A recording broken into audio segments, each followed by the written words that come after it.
पर सैलरी की तो जरूरत ही नहीं पड़ती आजकल, वैसे ही इतनी मोटी कमाई हो जाती है ऊपर से। इसके ऊपर मेरे से ज़्यादा आप लोग जानते हैं, हिंदुस्तान की पब्लिक मेरे से ज़्यादा जानती है। मेरे विचार इस मामले में बहुत बहुत कठोर हैं। मैं बहुत कठोर एक्सप्रेस कर सकते हैं अपने आप को। तो ये है कि देखिए, जिसको आप करप्शन बोलते हैं ना, करप्शन को डिफाइन करना बहुत ज़रूरी है कि करप्शन है क्या। करप्शन ऐसा नहीं है कि पैसे का लेन देन ही करप्शन है, वो तो है ही, लेकिन करप्शन आपके विचारों की करप्शन है। अगर आपके विचार करप्ट हैं तो आप करप्ट आदमी हो।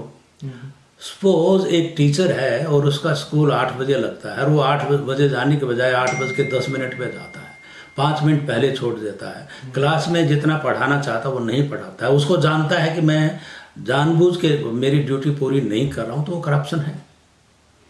तो ये जो विचार करप्शंस का जो है ना, ये एक डिफाइन करना बहुत ज़रूरी है कि करप्शन है क्या। आपके विचार अगर करप्ट हैं तो आप करप्ट हो। जब मौका मिलते हैं आप पैसे बनाओगे। जब कुछ लोग ईमानदार इसलिए हैं कि उनको मौका नहीं मिला। वो कोई कह रहा था कि honesty is the lack of opportunity. Lack of opportunity, तो वही बिल्कुल सही बात है। इसलिए हम किसी को ये कहना कि हमारे, मैं आपको एक चीज़ और बताऊं, बीच में बता रहा हूँ आपको, कि कुछ लोग कहते हैं ना कि हिंदुस्तान में यार पैसे की कमी है। ऐसा नहीं है, हिंदुस्तान में पैसे की कमी नहीं है।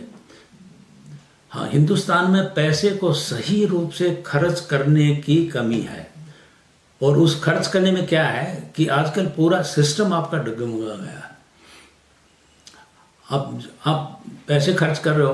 पहले पुराने टाइम में जब हमने ज्वाइन किया था सिविल सर्विसेज में, तो एक सुपरवाइजरी लेवल, एक तो डूअर लेवल होता है जो आप लोवेस्ट लेवल, कटिंग एज का, जहाँ लोग काम करते हैं। उसके बाद वो काम ठीक है या नहीं है, with in framework, time frame हुआ, वो जिसको सुपरवाइजरी लेवल कहते हैं। और एक उसके ऊपर भी ओवर साइट का काम होता है कि जो सुपरवाइजर है क्या वो भी ठीक काम कर रहा है या नहीं कर रहा है। तो वो सिस्टम आजकल सिर्फ सिस्टम में रह गया है, इम्प्लीमेंटेशन लेवल पे नहीं है। यही वजह है कि आप यहाँ देखिए, आप तो गिगनाव के रहने वाले हैं ना। गिगनाव और ये सिंघानी में कितने पेड़ कट रहे हैं रोज। डिफॉरेस्टेशन और इलीगल है। तो क्या यहाँ पे जो एसडीएम है, यहाँ पे जो डीसी है, यहाँ के जो मंत्री हैं, वो यहीं से गुजरते हैं, क्या उनको दिखता नहीं है क्या काम हो रहा है? Even forest department. एक तो ये बात। दूसरी एक और चीज़, मैं आपको एक नई चीज़ बता रहा हूँ, आपको आइडिया होगा पर फिर भी, आजकल जैसे लोग हम बात करते हैं डेवलपमेंट की, कि विकास का नाम आजकल बहुत उछला है ना। विकास ढूंढ रहे हैं लोग कि कहाँ विकास क्या है। लोग कहते हैं कि हमने सड़कें बना दी, हमने पुल बना दिए, हमने बिल्डिंग्स बना दी, लेकिन देश किससे बनता है? लोगों से, विचारों से। देश किससे बनता है? देश एजुकेशन से बनता है।